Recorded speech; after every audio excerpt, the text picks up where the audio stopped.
नमस्कार, मैं हूं आपके साथ आस्था कौशिक। सड़कों पर घना कोहरा मुसीबत ला रहा है। आज कहां से हादसों की खबरें आई हैं, वो खबरें आपको दिखाएंगे।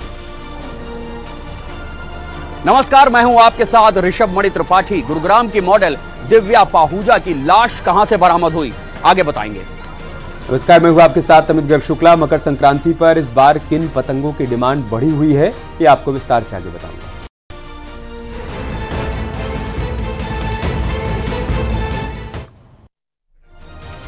मैदानी इलाकों में सर्दी जहां सितम ढा रही है, तो वहीं सुबह के समय में कोहरा मुसीबतें खड़ी कर रहा है। कोहरे की वजह से आज सड़कों पर कई हादसे सामने आए हैं, ये रिपोर्ट देखिए।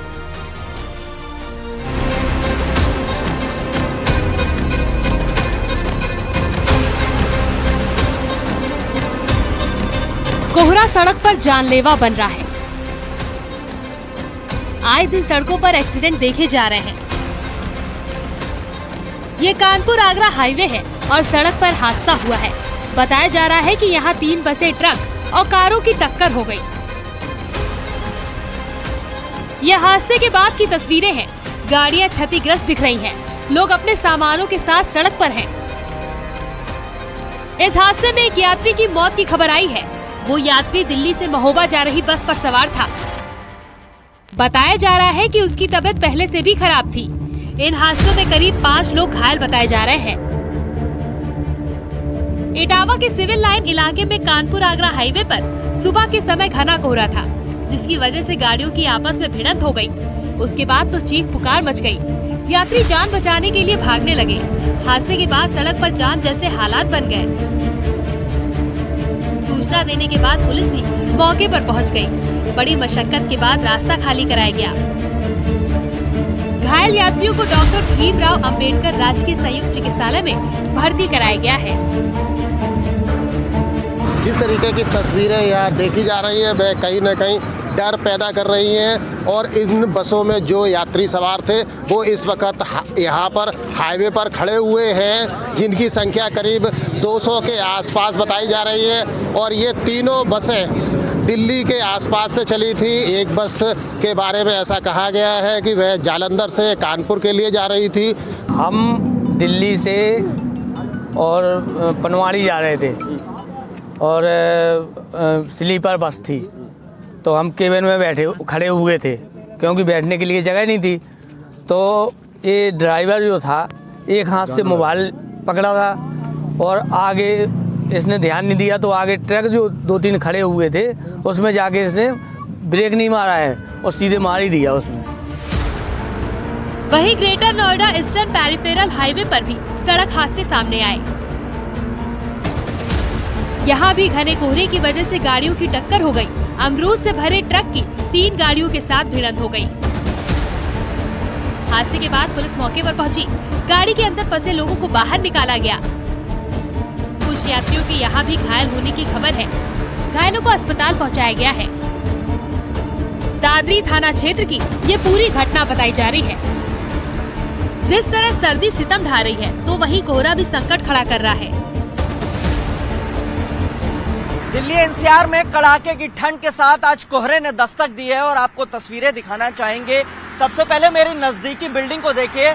50 मीटर की ये दूरी भी नहीं है, लेकिन पूरी बिल्डिंग जो है सफेद चादर से ओझल हो गई है, धुंधली सी हो गई है। इसके अलावा हम डीएनडी रूट पर खड़े हैं और आप सामने देखेंगे कि ये 100 मीटर के आसपास का डिस्टेंस है और डीएनडी पूरी तरीके से गायब है। आज ठंड की बात करें तो तापमान 9 डिग्री के आसपास दर्ज किया गया है। हालांकि न्यूनतम तापमान और अधिकतम तापमान में गिरावट दर्ज की गई है। न्यूनतम तापमान 7 डिग्री के आसपास दर्ज किया गया है, वहीं अधिकतम तापमान 16 डिग्री के आसपास दर्ज किया गया है। इसके अलावा आज प्रदूषण का ग्राफ भी बढ़ा हुआ है। नोएडा और ग्रेटर नोएडा में प्रदूषण का स्तर एक बार फिर से बढ़ गया है, रेड जोन में पहुंच गया है। नोएडा का AQI 338 दर्ज किया गया है, तो वहीं ग्रेटर नोएडा का AQI 328 दर्ज किया गया है और विजिबिलिटी आज घट के 100 मीटर हो गई है। इसके अलावा इसकी मुख्य वजह यह भी माना जा रहा है कि आज हवा की गति बेहद स्लो है, लिहाजा विजिबिलिटी आप देख सकते हैं कि किस कदर है। विजिबिलिटी बहुत कम है। सूर्य की किरणें अब दिखने लगी है। हालांकि पूरा शहर आज सफेद चादर से ढका हुआ, लिहाजा लगातार ये अपील की जा रही है कि वाहन के फॉग लैंप्स और हेडलैम्प्स जलाकर चले, इसके अलावा इंडिकेटर्स जला के चले और स्पीड जो तय की गई है एक्सप्रेसवेज की उसका अनुपालन करे। आज कई जगह प्रदेश में घटनाएं हुई हैं, एक्सीडेंट हुए हैं और उसकी मुख्य वजह कोहरा ही माना जा रहा है। बात राजधानी दिल्ली की करें तो यहाँ पारा 3.4 डिग्री तक गिर गया है, जिससे ठंड और कोहरे से जल्द निजात मिलने की संभावना कम ही लग रही है। Bureau report, news 18।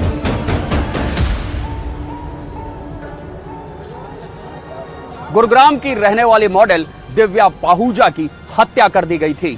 11 दिन बाद हरियाणा पुलिस ने दिव्या पाहूजा की लाश बरामद कर ली है। देखिए ये रिपोर्ट।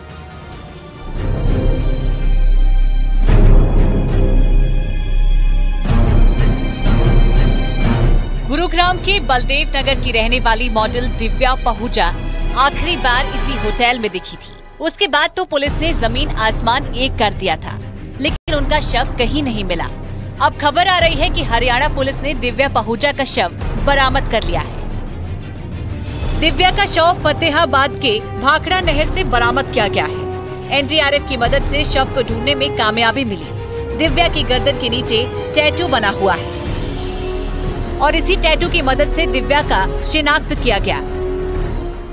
एक दिव्या पाहूजा नाम की कोई मॉडल है, उसका 1 तारीख को गुड़गांव में मर्डर हो गया था और उसमें एक आरोपी को गुड़गांव पुलिस ने पकड़ लिया था। उसने बताया था भी उसको नहर में फेंका गया था पंजाब के अंदर। जो गुड़गांव की टीम है वो सर्च करती करती यहाँ हमारे जाखल एरिया में उदली हेड के पास उसकी डेड बॉडी मिली है, जो शिनाख्त हो चुकी है, जो दिव्या पाहूजा की। तो सर यहाँ पे कौन कौन सी टीमें यहाँ पर पहुंची है, कौन सी टीमें तलाश कर रही हैं, यहाँ कहाँ की पुलिस आई हुई है? इसमें एसीपी है, क्राइम गुरुग्राम से है और एनडीआरएफ की टीम है और हमारी टीम भी है।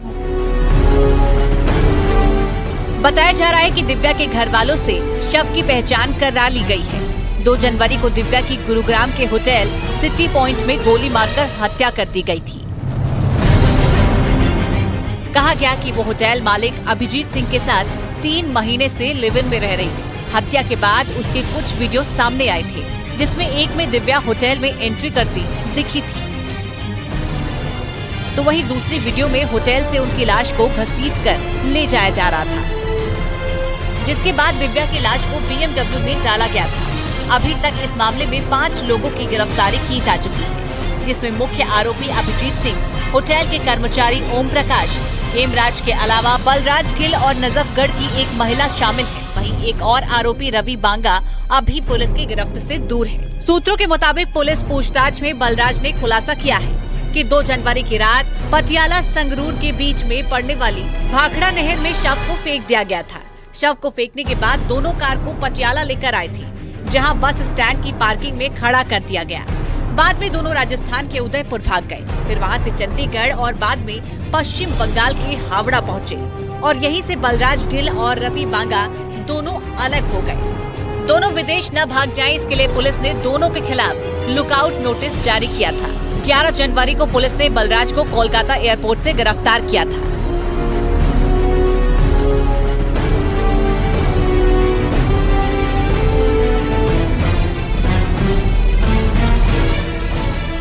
कहा जा रहा है कि वो बैंकॉक भागने की फिराक में था।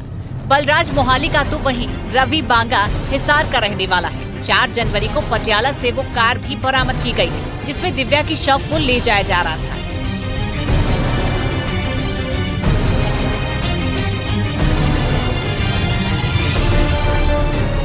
जिस तरह बलराज कानून के शिकंजे में आ गया है, उम्मीद है कि रवि भी जल्दी ही पकड़ा जाएगा। रवि की तलाश में पुलिस ने दिन रात एक कर दिया है। Bureau report, news 18।